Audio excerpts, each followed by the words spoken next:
Po hetohet si vrasje në tentativë.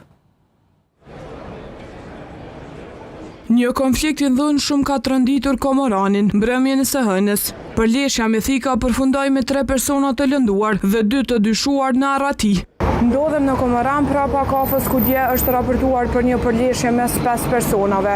Nga kjo përleshje 3 persona kanë pranuar trajtim mjekësor për shkak të plagëve të marrëra, ndërsa 2 të tjerë janë larguar në destinacione të panjohura. Ngjarja ka ndodhur rreth orës 19:00, ndërsa në vendin e ngjarjes ka dalë menjëherë njësitë e policisë së Kosovës.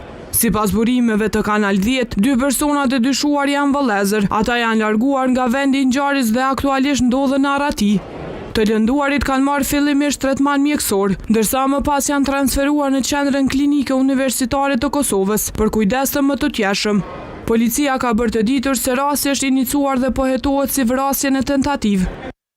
Raportohet se 3 viktima meshkuj kosovar kanë pësuar lëndime trupore pasi janë thirrur me thikë nga 2 të dyshuar meshkuj kosovar, të cilët më pas i larguar në drejtim të panjohur. Viktimat janë dërguar për trajtim mjekësor në QKUK. Lidhur me rastin është njoftuar prokurori.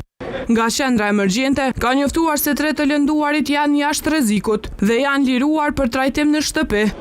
Ju njoftojmë se gjatë natës së mbrëmshme në qendrën emergjente kanë kërkuar ndihmë mjekësore 3 persona, të cilët kishin pësuar lëndime të shkaktuara me mjet të mpret. Pas trajtimit nga stafi mjekësor dhe kryerjes së të gjitha ekzaminimeve të nevojshme, gjendja e tyre shëndetësore është vlerësuar stabile, të 3 pacientët janë liruar për trajtim në shtëpi.